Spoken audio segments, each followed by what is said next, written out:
Janasena Bharatiya Janata party ఆధ్వర్యంలో YSR party పూర్తిగా తుడిచిపెట్టిపోయిందండి. History సృష్టించాం. ఇవాళ తెలుగుదేశం పార్టీ కానీ, జనసేన పవన్ కళ్యాణ్ గారు కానీ, మోడీ గారు బీజేపీ కానీ, చంద్రబాబు నాయుడు గారి నాయకత్వంలో ఇవాళ రాష్ట్రంలో కనీ విని ఎరుగని రీతిలో ఇవాళ విజయం సాధించిన మెజార్టీలు చూడండి. 50,000, 60,000, 70,000 కనీ విని ఎరగని చరిత్ర ఇవాళ చూసాము. మచిలీపట్నంలో 50,000 పైన ఓట్లతో గెలిపించినందుకు మచిలీపట్నం ప్రజలందరికీ కూడా నేను శిరస వంచి పాదాభివందనం చేస్తా ఉన్నా. ఎప్పటికీ కూడా వాళ్ళ రుణం తీర్చుకుంటా. గతంలో వాళ్ళు చేసినట్లుగా ఎక్కడా కూడా నేను తప్పులు చేయలేదు, చేయనని కూడా మీకు ఈ సందర్భంగా నేను హామీ ఇస్తూ ఇవాళ నిజంగా ఓటింగ్ వేసినటువంటి విధానాన్ని చూస్తామంటే ఆ బూతుల్లో వాళ్ళు మా మీద పెట్టుకున్నటువంటి నమ్మకం ఏంటనేది ఇవాళ స్పష్టంగా కనబడుతుంది. ఇవాళ ఈ రాష్ట్రాన్ని భ్రష్టు పట్టించినటువంటి ఈ ముఖ్యమంత్రి జగన్మోహన్ రెడ్డి వై నాట్ 175 అన్నాడు. కనీసం 17 కూడా రానటువంటి జగన్మోహన్ రెడ్డి మనం విన్నాం. చూసారా ఎన్ని మాట్లాడాడు. అయ్యా జగన్మోహన్ రెడ్డి గారు, ఒక్క ఛాన్స్ అన్నావు. ఆ ఒక్క ఛాన్స్ ఇక నీకు అయిపోయింది. పార్టీ మూసుకుని వెళ్ళిపో. ఎక్కడున్నా తీసుకొచ్చి బొక్కలో తోస్తాను విషయం పెట్టుకో జగన్మోహన్ రెడ్డి అని చెప్తాను. ఇవాళ వీళ్ళు గొట్టంగాళ్ళ గురించి నేను మాట్లాడాను. ఖచ్చితంగా ప్రజలే చెప్పారు ఇవాళ తీర్పు. ఖచ్చితంగా వాళ్ళ బొక్కలన్నీ రేపు బయటకు తీస్తాం.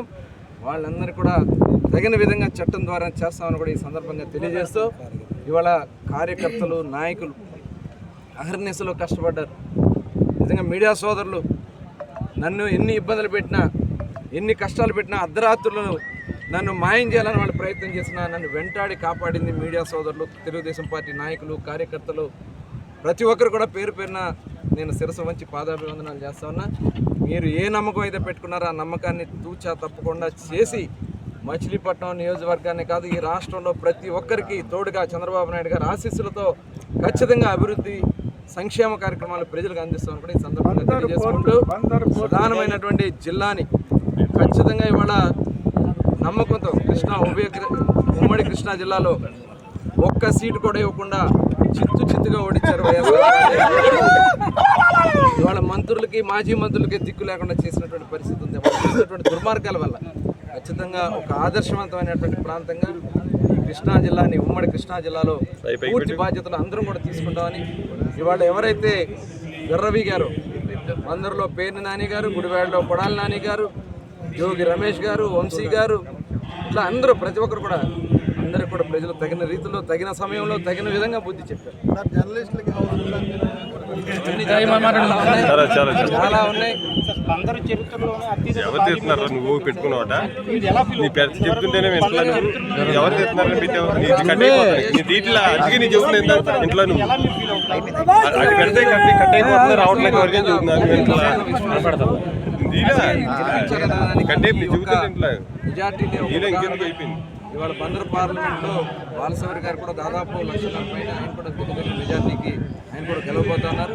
మేమందరం కలిసి 2 పార్లమెంట్, అటు విజయవాడ పార్లమెంట్ కానీ, మచిలీపట్నం పార్లమెంట్లో ఉన్నటువంటి అన్ని నియోజకవర్గాలు కూడా రేపు రాబోయే నడిపించి ప్రతి ఒక్కరికి కూడా మరి వాళ్ళు ఇచ్చినటువంటి నమ్మకాన్ని నిలబెట్టుకుంటామని కూడా తెలియజేసుకుంటూ మరొకసారి మీడియా సోదరులకు కానీ, మరి మచిలీపట్నం మరి ప్రతి ఒక్క సోదరుడికి ఇవాళ ఓటు ఉన్న వాళ్ళకి, అది ఓటు లేని వాళ్ళు కూడా మా కోసం కష్టపడి పనిచేసి తల్లిదండ్రులు ఒప్పించి ఓట్లు వేయించారంటే నిజంగా వాళ్ళందరికీ కూడా నేను ప్రత్యేక అభినందనలు తెలియజేస్తున్నా. అలాగే మరొకసారి రాష్ట్ర ప్రజలకి చక్కటి నిర్ణయాన్ని ప్రకటించినందుకు రాష్ట్ర ప్రజలకు కూడా మనస్ఫూర్తిగా మరొకసారి శిరస వంచి పాదాభివందనం చేస్తాను. వద్దిల్లాలి కొల్లు రవి గారి నాయకత్వం.